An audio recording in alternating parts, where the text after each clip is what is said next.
The year is 855, and the marble halls of the Vatican echo with whispered prayers and political schemes as cardinals plot their next move in the eternal game of papal succession.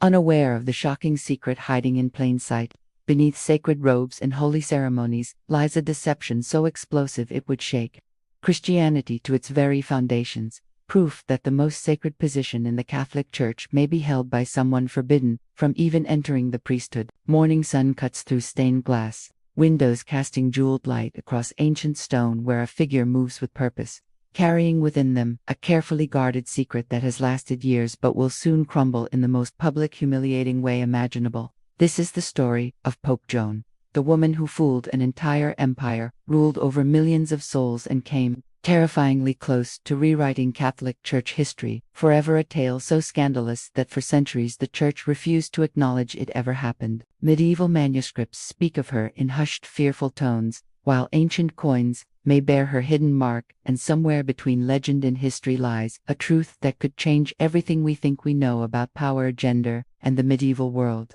Cobblestones of 9th-century Rome glisten with morning dew as merchants hawk their wares and pilgrims crowd the streets, the air thrumming with anticipation because today, the Holy Father will lead a grand procession through the Eternal City. But something is terribly wrong with the figure beneath ornate papal vestments, who shifts uncomfortably with heavy breathing and beads of sweat forming, despite the cool morning air, as church bells begin their solemn toll in the distance. They call the faithful to witness what they believe will be glorious papal majesty, but they have no idea they are about to witness the most shocking revelation in church history. As the impossible unfolds before their eyes, the woman who would become Pope Joan was born into a world where knowledge was power, and power belonged exclusively to men. Yet she possessed something extraordinary, a brilliant mind that would outshine most scholars of her age. Some say she was English, others claim Germanic origins, but all accounts agree she was intellectually gifted beyond measure, devouring manuscripts on Latin, philosophy, and theology,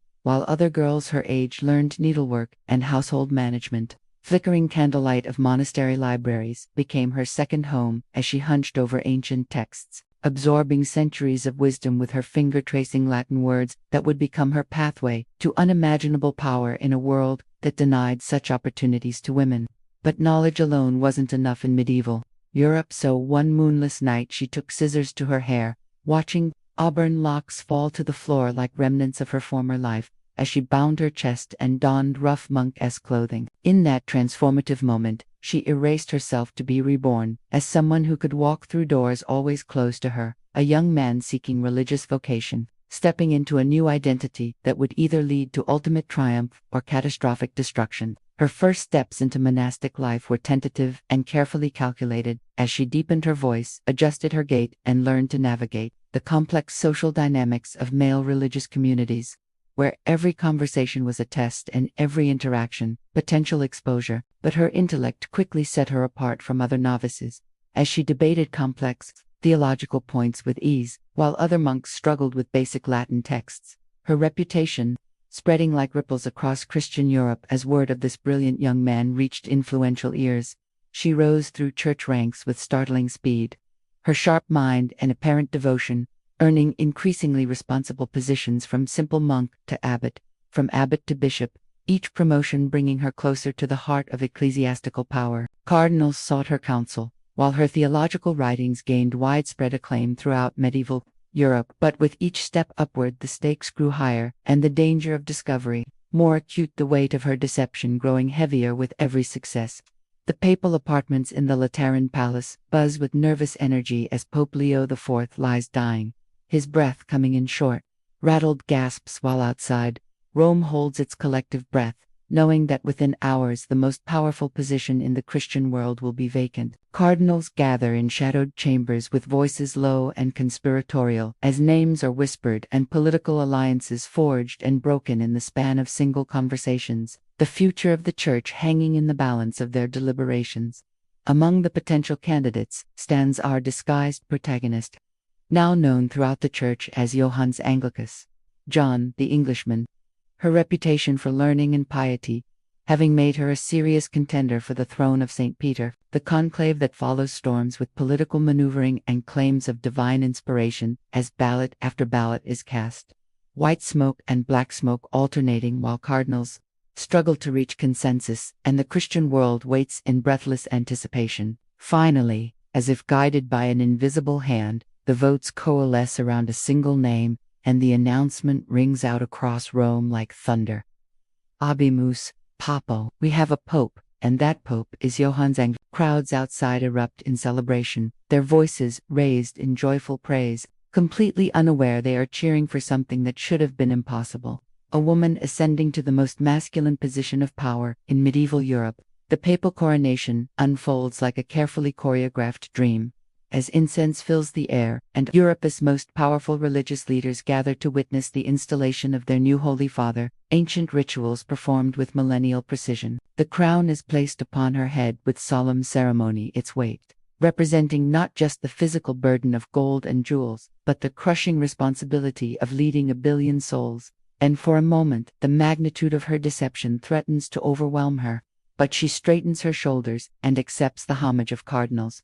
Having reached the pinnacle of earthly power that no woman before her had ever dreamed possible, becoming the vicar of Christ and successor to Saint Peter himself. The early years of her papacy are marked by remarkable success as her decisions show wisdom beyond her apparent years. Her theological writings demonstrate profound understanding of church doctrine, and her administrative reforms win praise across Christian Europe. She navigates the complex political landscape of 9th-century Europe with skill that would be remarkable in any leader, signing treaties, confronting heresies, and guiding the Church to new heights of strength and influence under her careful stewardship. But beneath the surface of papal success, different kinds of pressure begin building relentlessly as the constant vigilance required to maintain her disguise takes an enormous toll. Every public appearance becoming an exhausting performance fraught with danger. Every private moment becomes shadowed by the fear of discovery, and the isolation of living a lie begins wearing on her psyche until, perhaps inevitably, she makes the mistake that will destroy everything she has built. Whether driven by loneliness, human weakness, or natural desires that even the most devoted cannot entirely suppress, she enters into a relationship that will prove her undoing. Finding connection through late-night theological conversations and shared meals in private chambers. In a world where she can trust no one with her truth, she discovers someone who makes her temporarily forget the walls she has built around herself. But intimacy brings consequences that no amount of careful planning could have anticipated. As weeks turn to months, her body begins changing in ways that no loose robes or careful positioning can hide forever. The biological reality of her situation becoming impossible to deny or explain away to those around her. The realization hits with the force of divine judgment. She is carrying a child, physical proof of her deception that will be impossible to explain, as the very biology she has spent years concealing becomes her ultimate betrayal. Night after night she lies awake, calculating impossible odds, desperately seeking some solution to her predicament. But time, that most unforgiving of masters, offers no reprieve from the approaching moment of reckoning. The morning of the fateful procession dawns bright and clear as Rome awakens to what promises to be another glorious display of papal pageantry. Citizens lining the ancient streets with eager anticipation to glimpse their beloved Holy Father. She prepares for the ceremony with particular care, adjusting her robes to conceal the changes in her body. While the weight of the papal vestments feels heavier than usual, the gold thread and precious stones somehow more burdensome than beautiful. Stepping out into the Roman sunlight, the cheers of thousands wash over her like waves as voices raise in praise for their pontiff, completely unaware that they are about to witness the most dramatic revelation in church history. The procession winds through the narrow streets of medieval Rome, past ancient monuments and crowded marketplaces, the papal litter rocking gently as she grips its sides, trying to appear stately while fighting increasing waves of discomfort. Children throw flower petals while parents lift them high to catch a glimpse of the Holy Father, their faces bright with devotion and joy, none suspecting they are witnessing the final moments of history's greatest ecclesiastical deception. The crowd presses close with voices mixing Latin prayers and vernacular exclamations of celebration, the festive atmosphere building to a crescendo as the papal procession approaches the heart of the Eternal City, through streets lined with cheering Romans. As the procession reaches a narrow street packed with enthusiastic witnesses, the inevitable finally happens. she goes into labor in full view of thousands, exposing in the most public way possible that Johannes was actually Joan. Years of careful control shatter in an instant of biological reality, as the sounds escaping her lips are raw, human, undeniably feminine cries that cut through the festive atmosphere like a blade, shocking everyone within earshot. The papal attendants, trained to respond to any crisis with discretion and efficiency, find themselves facing something for which no protocol exists as their holy father gives birth in a public street surrounded by thousands of stunned witnesses. The crowd's cheers die in their throats, replaced by gasps of horror and confusion. As some fall to their knees in prayer, others flee in terror, and still others push closer, unable to believe what their eyes are showing them. In that moment of exposure, years of meticulous deception evaporate like morning mist as the woman who had ruled the Catholic Church made decisions affecting millions of souls, and been revered as God's earthly representative stands revealed as something the medieval world considers monstrous. The aftermath unfolds with terrible swiftness, as she is dragged from Rome and stoned to death by the very people who had cheered her moments before. Their religious devotion transformed into righteous fury at what they perceive as the ultimate blasphemy. The child born in those chaotic moments disappears into history's shadows, while her body, broken by stones and the weight of shattered expectations, becomes the focal point of a scandal that will reverberate through Christian Europe for centuries. Word of the shocking revelations spreads across medieval Europe faster than any official communication could travel, as merchants carry the tale along trade routes, pilgrims whisper it in cathedral towns, and scholars debate its implications in monastery libraries. The immediate response is one of institutional panic as church leaders grapple with impossible questions. How could such a deception have succeeded for years at the highest levels of ecclesiastical hierarchy? And what does this say about divine guidance in papal selection? Some refuse to believe the accounts entirely, dismissing them as malicious rumors spread by enemies of the Church, while others see divine judgment in the dramatic revelation, proof that God will not allow his sacred offices to be corrupted indefinitely. But perhaps the most disturbing question is not how it happened, but what it means. If a woman could successfully govern the Church, make theological decisions, and lead the Christian world, what does that say about the gender restrictions that have shaped religious life? The Church's official response is swift and comprehensive, as all records of Pope Joan are systematically destroyed or altered.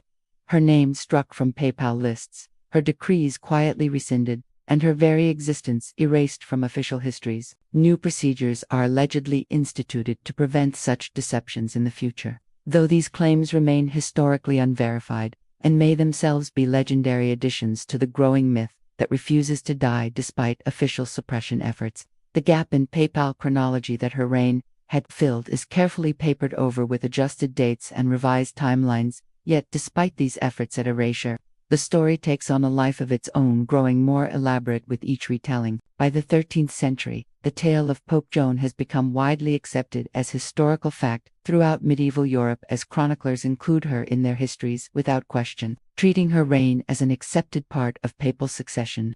Artists begin depicting her story in manuscripts and murals, their images capturing both the drama of her revelation and the horror of her downfall.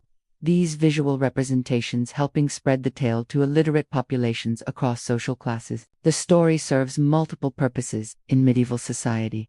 For critics of the Church, it provides powerful ammunition against papal authority and proof of institutional corruption, while for moralists it becomes a cautionary tale about deceptions, dangers, and natural order violation. But for some, perhaps it represents something else entirely, proof that exceptional women have always existed, even in societies determined to suppress them, and that intelligence and capability recognized no gender boundaries. As the Renaissance dawns and new methods of historical scholarship emerge, the story of Pope Joan begins facing more rigorous scrutiny from Protestant reformers who initially embraced the tale as evidence of Catholic corruption and papal fallibility. But ironically, it is Protestant scholars who begin dismantling the legend through careful historical analysis, applying new standards of evidence and source criticism that expose the story's legendary nature rather than its historical foundation. The examination of medieval chronicles reveals that the earliest accounts of Pope Joan appear centuries after her supposed reign, suggesting the story grew in the telling rather than being based on contemporary records from the papal court. Modern historians point to the complete absence of any contemporary documentation for her existence, despite the fact that the papal court was one of the most thoroughly documented institutions of medieval Europe, making such an omission highly unlikely. Yet the legend persists into the modern era, appearing in novels, films, and popular histories as each generation rediscovers Pope Joan and finds in her story elements that speak to contemporary concerns about gender, power, and religious authority. Some researchers continue arguing that, while the dramatic details may be legendary, the core story could contain kernels of historical truth, pointing to various pieces of circumstantial evidence that might support her existence in some form. The debate continues because Pope Joan represents something larger than mere historical fact or fiction. She embodies questions about hidden histories, suppressed voices, and the possibility that our understanding of the past is incomplete or deliberately obscured. In an age where women's roles in history are being re-examined and previously overlooked contributions recognized, the story of Pope Joan resonates with new meaning and relevance for contemporary audiences. Seeking to understand gender dynamics throughout history, whether Pope Joan existed as a historical person or emerged purely from medieval imagination, may ultimately be less important than what her story reveals about the societies that created, believed, and eventually questioned it over the centuries. Her tale speaks to universal human themes: the desire for knowledge and power, the courage required to challenge social boundaries, and the terrible price paid by those who dare to be what they are not supposed to be. In the marble halls of the Vatican today, tourists walk past the very spots where Pope Joan allegedly lived and ruled, listening to official histories that make no mention of her, while many have heard whispers of the woman who may have worn the papal crown. The Church has long since moved beyond the need to suppress or deny the story, as modern Catholic scholars readily acknowledge it as legend, while using it to explore medieval attitudes toward gender and ecclesiastical authority. But in quiet moments, when shadows fall across ancient stones and the weight of centuries presses down on sacred spaces, one might wonder what other secrets these walls have witnessed, and what other impossible stories lie buried beneath official histories. Pope Joan, whether real or imagined, remains a testament to the power of stories to capture human imagination and challenge our assumptions about what is possible in a world that told women they could not lead, learn, or aspire to greatness. The woman who almost became Pope, or perhaps actually was Pope,